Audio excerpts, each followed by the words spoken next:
जो हमारे सन है वो CNO साइकिल में है अभी फिलहाल की घड़ी। उसके बाद वो क्या करेगा अल्टीमेटली रेड जाइंट बन के फैल जाएगा, एक्सपैंड कर जाएगा और अपनी जो आपके प्लैनेट्स है वो उसको खा जाएगा अल्टीमेटली। खाने के बाद उसके बाद क्या होगा, वो प्लानिटरी नेबुला बन जाएगा। जैसे आपके पास काफी सारे प्लानिटरी नेबुला आप देख सकते हैं the night sky. Day time नहीं देख पाएंगे, आपको टेलीस्कोप चाहिए होगी काफी अच्छी, एटलीस्ट 11 इंच वाली टेलीस्कोप से आप देख पाएंगे। उसको आपको प्रोसेसिंग थोड़ी सी करनी पड़ती है, हमने किया हुआ है ये काम। तो आप उसके प्लानिटरी नेबुला वगैरह आप देख सकते हैं, हेलिक्स नेबुला हो गया, या उसके बाद कैट साई नेबुला हो गया, ये सारे रिंग नेबुला आपके पास, ऐसे नेबुला आपके पास देखने के लिए मिल जाते हैं इन दी इवनिंग टाइम। तो आपके पास काफी सारी स्ट्रक्चर अवेलेबल होती है। और नेबुला क्या होते हैं जहाँ पे आपके पास जो आपके पास जैसे सन है, सन बस्ट कर गया, उसके बाद वो अपना मटेरियल जो है अपने आसपास फैला देगा, तो वहाँ पे उसके बाद स्टार फॉर्मेशन जो उसका रिमेनिंग पार्ट होगा वो सारा फैल जाएगा जो मटेरियल होगा, और उसके बाद वहाँ पे कोई नए स्टार बर्थ लेंगे। ठीक है, वैसे पार्ट होगा जो चीजें जो आपके पास होता है कि birth place of new stars होता है ये, जहाँ पे आपके नए तारे बनते हैं, सन वगैरह फॉर्मेशन होगी, जहाँ पे ग्रेविटेशनल फील्ड स्ट्रांग हो जाएगा, वहाँ पे मैटर इकट्ठा होकर आपका एक नया स्टार उसको बना देगा। तो हॉर्स एट द बोला भी होता है, काफी सारे आपके पास ये चीजें देखने के लिए मिल जाती है। आप कभी एक्सप्लोर कीजिए गूगल के ऊपर, जो आपके पास टेलीस्कोप्स लगी हुई है वो डेली ऑब्जर्वेटरीज वगैरह अवेलेबल है, नासा की वेबसाइट पे काफी लिटरेचर अवेलेबल है, ऑनलाइन काफी लिटरेचर अवेलेबल है। This is one of the fascinating areas. आप उसमें फोटोग्राफ्स देख के वगैरह फैसिनेट हो जाता है बंदा। गैलेक्सीज वगैरह, एंड्रोमेडा गैलेक्सी है हमारे आसपास है, it is coming towards the earth, लेकिन काफी ज्यादा टाइम है, बहुत टाइम लगेगी, because both the galaxies are galaxies Milky Way वो आसपास आ रही है। ठीक है, लेकिन इतना टाइम काफी टाइम लेगी, लेकिन तब तक हो सकता है we will leave this planet. ठीक है, बिकॉज अल्टीमेटली एवोल्यूशन होनी चाहिए, otherwise you will die out. This is survival of the fittest thing. ठीक है, सो न्यूक्लियर एस्ट्रोफिजिक्स एप्लीकेशन है, इसमें आपके पास प्रोटॉन ट्रिपलाइट स्टडीज ज्यादा जो इंपॉर्टेंट होती है। इसमें आप स्टडी करते हैं कि कौन सी जो आप, जैसे आपके पास न्यूट्रॉन स्टार है, न्यूट्रॉन स्टार जो होता है वो क्या करता है, जैसे आपके पास जो सन है, अगर उसका एक जो आप उसका जो रेडियस है, ग्रेविटेशनल पुल है जो एक लिमिट से ज्यादा होगा, उसका जो साइज ज्यादा होगा, तो वो क्या करेगा, अपने आप को कॉन्ट्रैक्ट कर लेगा। कॉन्ट्रैक्ट करने के बाद क्या होगा, तो अल्टीमेटली वो अगर श्वार्ज़शील्ड रेडियस का कंसेप्ट आ जाता है वहां पे, तो अल्टीमेटली वो क्या करेगा, अपने आप को न्यूट्रॉन स्टार में कन्वर्ट कर देगा, मतलब उसमें न्यूट्रॉन प्लाज्मा ही होगा।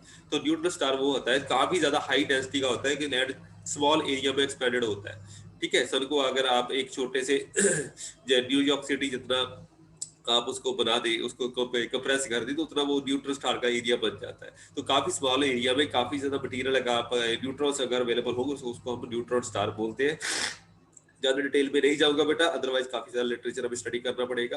तो न्यूट्रॉन स्टार में आपके पास न्यूट्रॉन प्लाज्मा ही होता है, वहां पे कौन कौन सी इंटरेक्शन हो सकती है, कौन सी नहीं, और उसमें न्यूट्रॉन कैसे बिहेव करेंगे इतने हाई टेम्परेचर पे, वो सारे का सारा पट्टा आप डिस्कस कर सकते हैं। Whether it is theoretical part, experimentally इसको स्टडी करने के लिए आपको उसको चैनलाइज करना पड़ता है, रेडियो एक्टिव आयन भी फैसिलिटीज वगैरह चाहिए।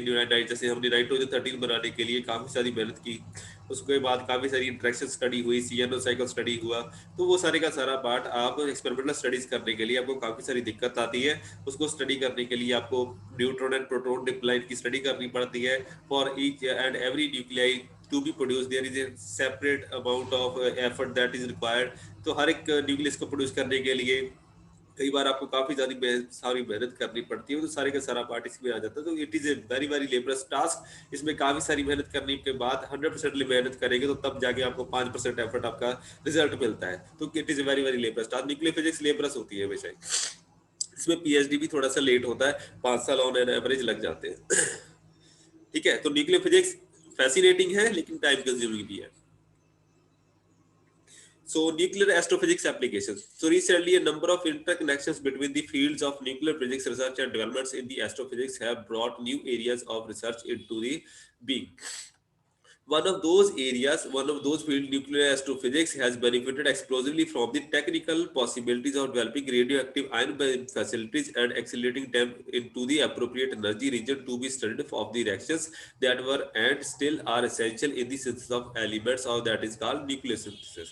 तो nucleosynthesis of the that is called, जैसे अर्ली बिग बैंग के बाद हमारे पास क्या हुआ कि सबसे पहले प्लाज्मा ही था, प्रोटॉन्स ही थे, उसके बाद हाइड्रोजन एटम बनाया, हाइड्रोजन से हीलियम बना, जो जितने भी हमारे पास हैवी एलिमेंट्स है जैसे आयरन है, जैसे गोल्ड है। गोल्ड इतना महंगा क्यों है? बिकॉज ये ट्रेस एलिमेंट है।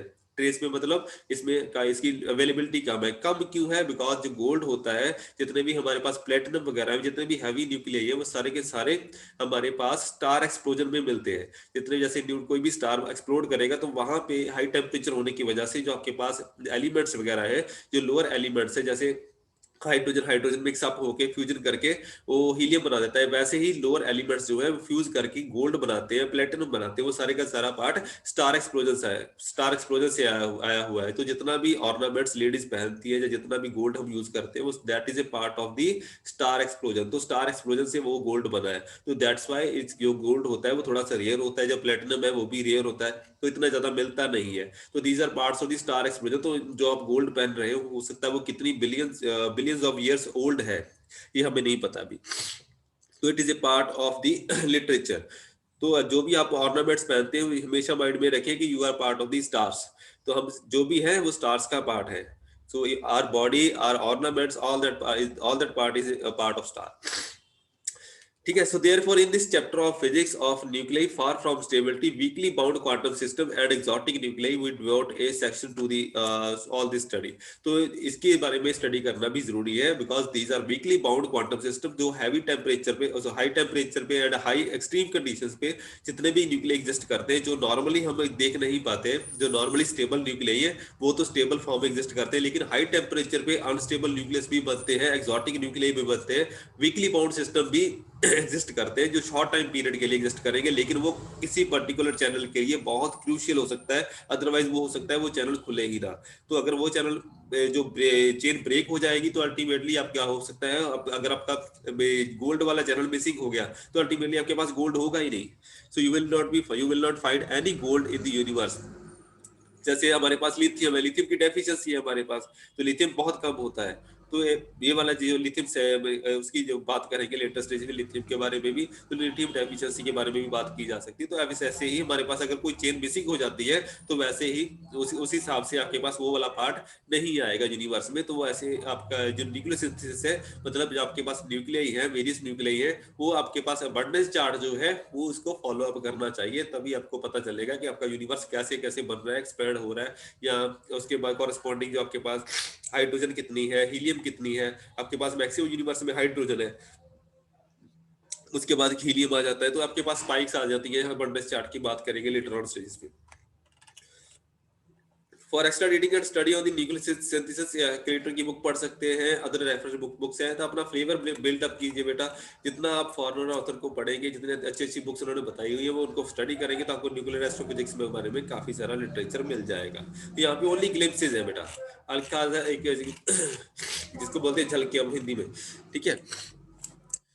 when okay, nuclear astrophysics a glimpse into inside the stars। तो stars के अंदर होता क्या है? when studying the constitution of some of the oldest stars, तो जितने भी oldest stars हैं, जितने भी हम आज तक स्टडी कर चुके हैं, जो उनकी लाइट के corresponding blue shift, red shift, वहां से हमें पता चल जाता है, जहाँ उसकी जो आपके पास x rays, beam, gamma rays, या उसके जो रेडिएशन है, रेडियो वेव्स है, माइक्रोवेव्स है, वहां से हमें पता चल जाता है कि उसकी जो कंपोजिशन है वो कितनी पुरानी है, वो कितना ओल्ड स्टार है, ठीक है। We learn about only the lightest nuclei like deuterium, helium-3, helium-4 and lithium-7 were produced in appreciable amount out of the early substances of the universe, which consisted of quarks, leptons and fundamental force carriers।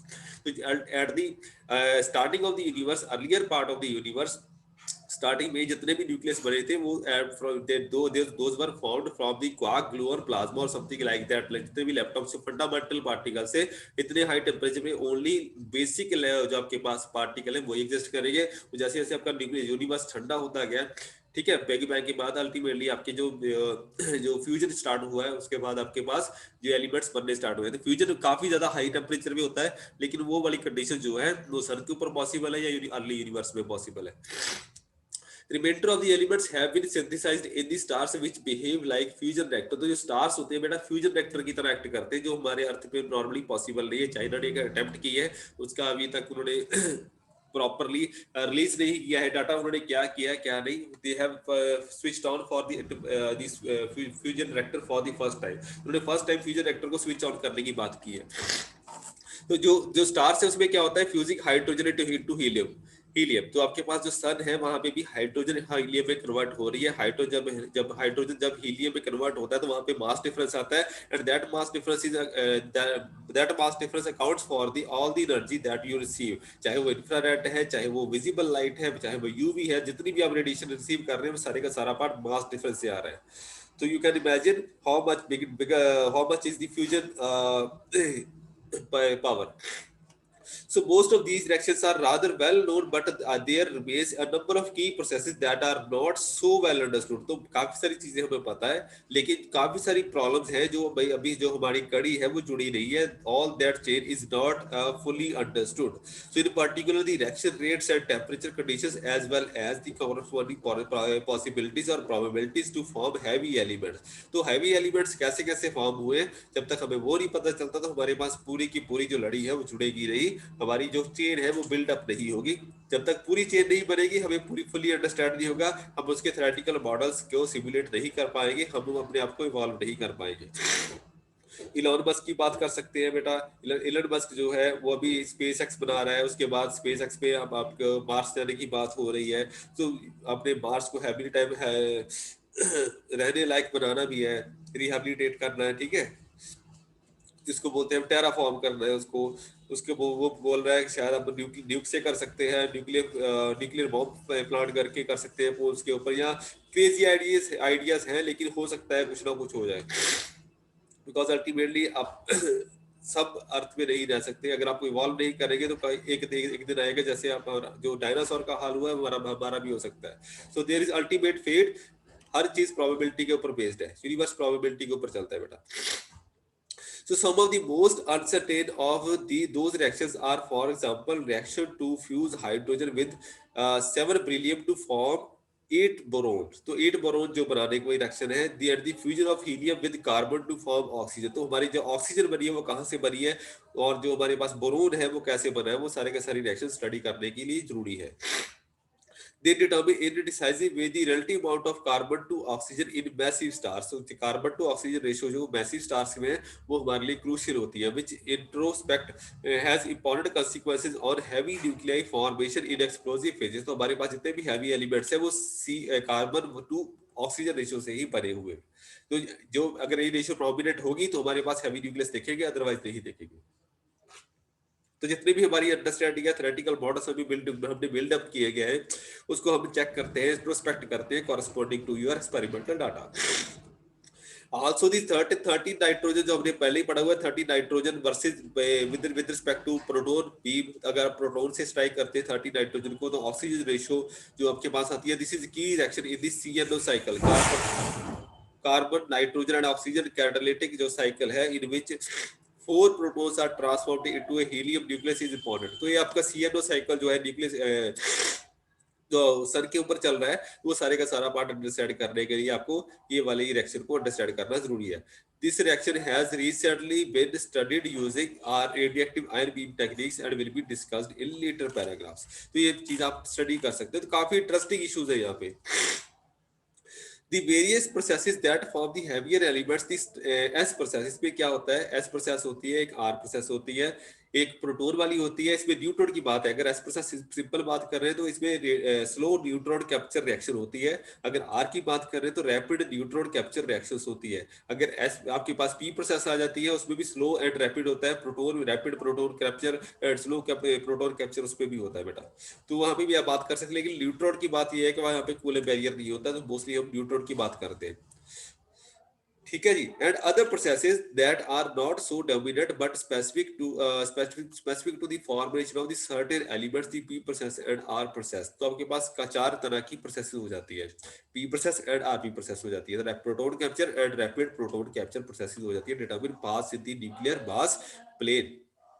तो आपके पास जो pattern है nuclear synthesis का, वो यही determine करते हैं। एनजेड पे ओके, इन फिगर आपके पास दिया हुआ है most important S and R neutron capture paths are indicated. तो आपके पास कौन कौन से एलिमेंट्स बनेंगे वो अब सामने इंडिकेट किया होगा। The current studies using increasingly neutron stable nuclear. तो आपके पास जो प्रोटॉन ट्रिपल न्यूट्रॉन ट्रिपल की आप स्टडी कर रहे हैं, तो सारे का सारा पार्ट आपको यहाँ पे एज देता है, आपको पता चल जाता है कि ये वाली चीज हमारे ऐसे स्टडी की हुई है, जिसके कॉरस्पॉन्डिंग ऐसे रिजल्ट हमारे पास आने चाहिए।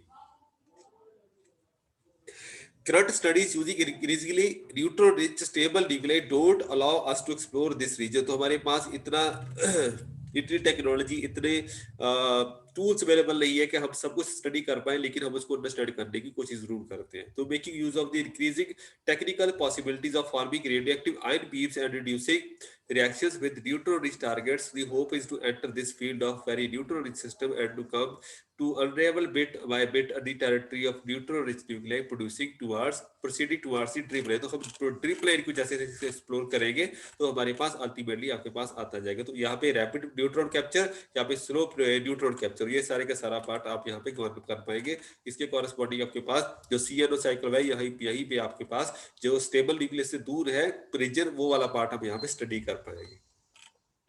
ठीक है, यहाँ पे आयरन लिखा हुआ है, आयरन की बाइंडिंग एनर्जी सबसे ज्यादा होती है बेटा। आयरन के कॉरेस्पॉन्डिंग आपका सिंथेसिस रुक जाता है। ठीक है, आपके न्यूक्लियस सिंथेसिस, उसके बाद जितने भी न्यूक्लियस बनेंगे, आयरन के ऊपर वाले जितने भी न्यूक्लियस आपके बने हुए, mostly they are formed inside the star. So iron के बाद आपके सारे के सारे न्यूक्लियस स्टार के अंदर बनते हैं, जब स्टार में फ्यूजन अकर होता है। स्टालर रिएक्शंस इन द लेबोरेटरी, तो कौन कौन सी रिएक्शंस आप कैरी आउट कर सकते हैं बेटा? एक्सपेरिमेंट्स एट गैरल, ये आपके लेबोरेटरीज है, गैरल ANL, ये ऑस्ट्रेलिया में है। ये नेशनल लेबोरेटरीज है बेटा। ये रिकर में है, एक रिकर है बेटा, have used selective radioactive ion beams to study a number of reactions that form critical steps in light element synthesis. सबसे पहले लाइट बनेगी, उसके बाद हैवी बनेगी। The problem is producing the appropriate beams of high enough intensity and correct energy। तो ये चीज हमने पहले स्टडी की हुई है कि आपके पास जो बीम है हाई इंटेंसिटी का होना चाहिए एंड हाई अमाउंट में होना चाहिए। इंटेंसिटी मतलब नंबर ऑफ जो न्यूक्लियस वो होने चाहिए, एंड डिजायर्ड एनर्जी का बीम आपके पास एग्जिस्ट करना चाहिए। एक मिनट बेटा, प्लीज होल्ड कीजिए।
ओके, सो हम यहाँ पे बात कर रहे थे बेटा कि जो हमारे पास जितनी भी रिएक्शंस हम स्टडी कर पा रहे हैं, उसमें हमारे पास काफी टेक्निकल डिफिकल्टीज होती हैं।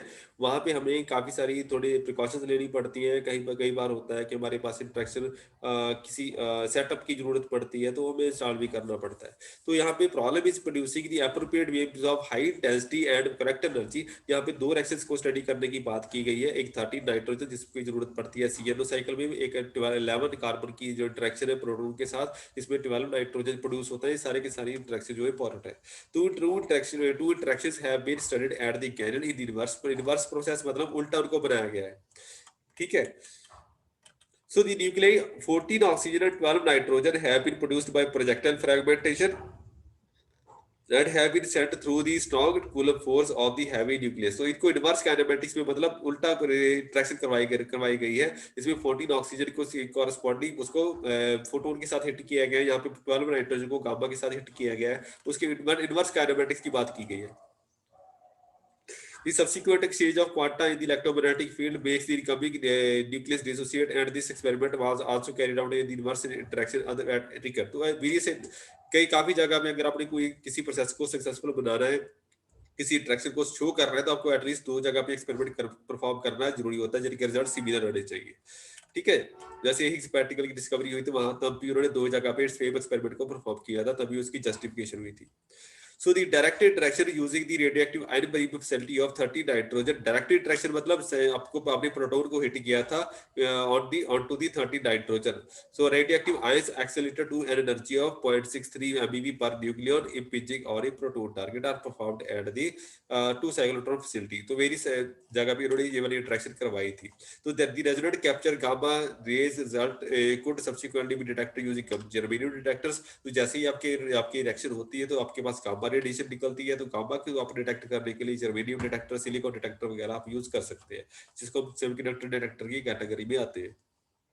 So one knows at the present that various cycles are responsible for the elements up to the formation of 56 iron. तो जहां पे हमारी बाइंडिंग एनर्जी मैक्सिमाइज हो जाती है तब तक हमारे पास वेरियस साइकिल्स होते हैं जहां तक हमारे पास न्यूक्लियर फॉर्मेशन पॉसिबल है। मतलब 56 आयरन के नीचे नीचे वाले एलिमेंट हम यहाँ से ऐसे सिंथेसिस कर सकते हैं वेरियस साइकिल के तौर corresponding. The precise way in which these cycles are interconnected is still not very well understood. मतलब जो कड़ी है, जो हमारी चेन है, वो प्रॉपरली अंडरस्टूड नहीं है, जिसको हमने स्टडी करना होता है। A key nucleus that allows escape out of the CNO cycle is nitrogen neon. तो हमारे पास जो आपके पास CNO cycle का escape है वो nitrogen neon 19 है। The interaction allows us to escape out of the CNO cycle. तो CNO cycle से बाहर आने के लिए जो interaction है वो ये वाली है। This is however there is however a competition with the beta plus positron decay of the 19 neon leading to 19 fluorine and keeping within the CNO cycle. तो CNO cycle के रिगार्डिंग यहाँ पे थोड़ा सा डिस्कशन दिया हुआ है, डिटेल में नहीं जाएंगे। Measurements of the proton capture have been studied in detail at the Ganel and same proton capture reaction and 80 fluorine hit by the proton and production of the alpha particle and 88 lithium interaction have also been studied at various interaction studies. तो आपके यहाँ पे काफी सारी जो interaction है वो study की गई है। So as the intensity of the currently available radioactive ion beam facility is still is rather low, and nuclear interaction processes at very small cross section, a big effort needs to be invested in order to detect the very minute signals in the large background regime. तो main problem यहाँ पे क्या है कि हमारी जो radioactive ion beam facilities है उसमें इतना हाई सफिशिएंट करंट अवेलेबल नहीं है, इतनी इंटेंसिटी नहीं होती है, बिकॉज हमारे पास यहाँ पे जो रिएक्शन क्रॉस सेक्शन होता है रेडियोएक्टिव आयन बीम के कॉरस्पॉन्डिंग वेरी लो होता है, माइक्रोबार में होता है मोस्टली। तो उस केस में हमारे पास इंटेंसिटी सफिशिएंटली हाई चाहिए तो कि हमारे पास desired number of nuclear produce हो सके, so that detectable amount of radiation हमारे पास हो, so that we can decide some amount of conclusion from the data deduced from the experiment. तो इस केस में हमारे पास जो रेडियोएक्टिव आयन बीम फैसिलिटीज हैं हमारे पास सफिशिएंट करंट नहीं होता कई बार, उसकी वजह से हमें डिटेक्टेबल डाटा नहीं मिलता, उसकी वजह से हमारे पास प्रॉब्लम्स अराइज हो जाती है कि हम उसको जो एक्सपेरिमेंट है तो उसको प्रॉपर्ली स्टडी नहीं कर पाते, हम उसको कॉन्फिडेंस से नहीं बोल सकते कि ये चीज ऐसी होगी। तो कॉन्फिडेंस की लैक होती है हमेशा जब आपके पास डाटा सफिशिएंट नहीं होता।